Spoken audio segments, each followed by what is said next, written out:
Okay, so quick tutorial time. This is to help out a YouTuber who I've recently seen and enjoyed the videos of.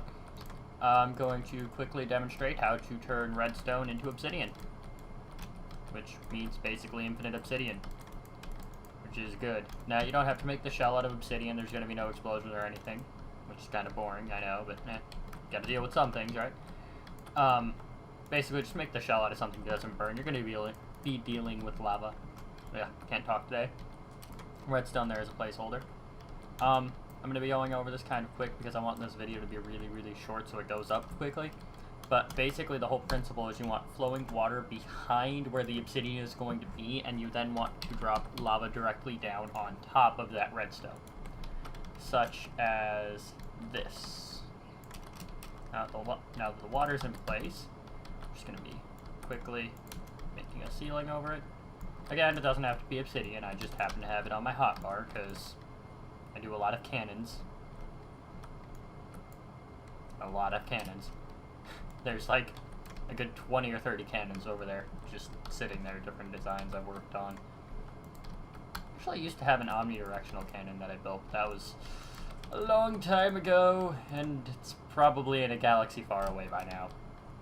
I ended up, like, resetting my computer 3 times since then, just completely factory resetting it for one reason or another.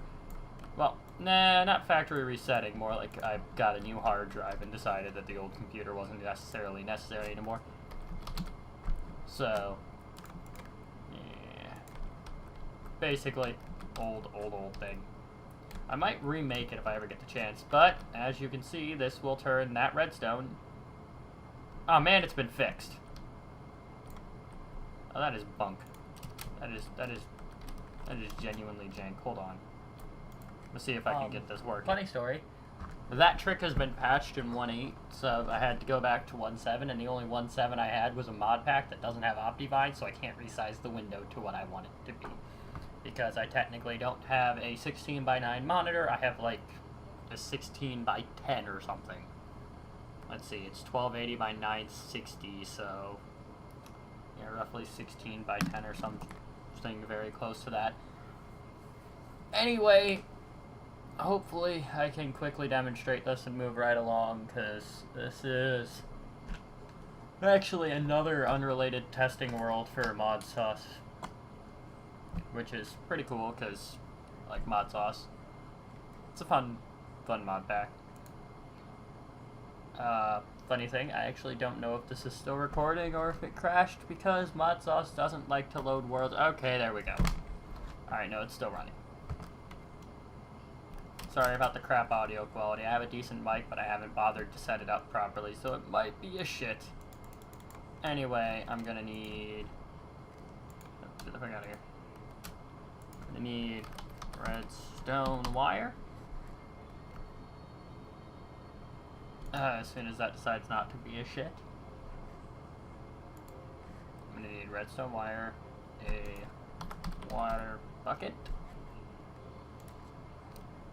and a bucket, and a random block off the ground. So you're gonna want to make it at least 4 thick by however wide you want it. Technically, you're not even limited by the size of redstone, but if you want it to turn off and on, I suggest making it no bigger than, say, 15, but since this is just a quick demonstration model, I don't really have to abide by that rule. 5 thick, sorry, 5 deep, not 4 deep. 4 deep would be just 1 layer, not deep enough.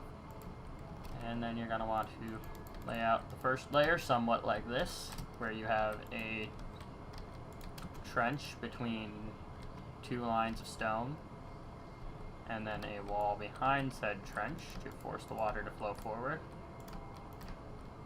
Of course, use the worst block placement you can, because, you know, poor skills are the best skills. Same basic structure as I made before, but this time it might actually work because Mojang decided to patch my favorite freaking feature. Freaking love being able to make basically, well, not infinite, technically nothing in Minecraft is infinite.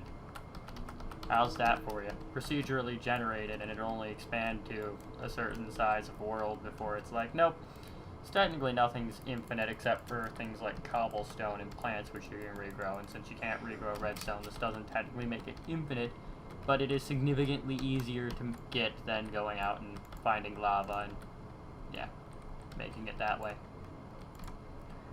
I find it hilarious that I don't often see YouTubers using a system like this when it's just so much easier to set up, like, than just going out and getting lava. See if it works this time, maybe? Maybe work? Come on. There we go. See? This does work in vanilla, but this is 1.7.10, not 1.8, and I only ever have, like, I don't think I have a vanilla 1.7.10. I might set one up for the purposes of demonstration, but yeah, it works basically like that. And making an off system for this is pretty easy, actually. Actually, on second thought, I'm going to load up a 1.7.10 vanilla version just to clarify that it does work in vanilla, just and not here we in are in a 1.8. vanilla instance. In fact, it's technically the same world as the previous vanilla instance, but different version. So if we go back over here, with any luck, I'll be able to... Don't know why that's like that, but whatever. Moving right the heck along. Just quickly fix some of the more glaring problems that occurred somehow. Even though I didn't do that manually, so I don't know how that did what it did. But let's just get a bucket of lava. One there. You really only need one lava source. I mean, you can technically spread it, but it's significantly more difficult than just getting a few buckets. Anyway, there you go. That's it working. And what the heck, I'll throw in a couple of quick demonstrations of cannons that didn't have really poor timing on them. Like this one right here, which is a manual loader. This one was a fully automatic cannon before something random happened to it. It was working fully automatically and then it wasn't. That's a couple of lock systems and a door. And here's another technically fully automatic cannon that is actually adjustable and for some reason isn't loaded with TNT at the moment. Yeah, this one's actually adjustable. You can adjust the range. It's a quote-unquote shotgun style, which means that it technically has more than one projectile. Oh, you know what? This one was working, but then I disabled it.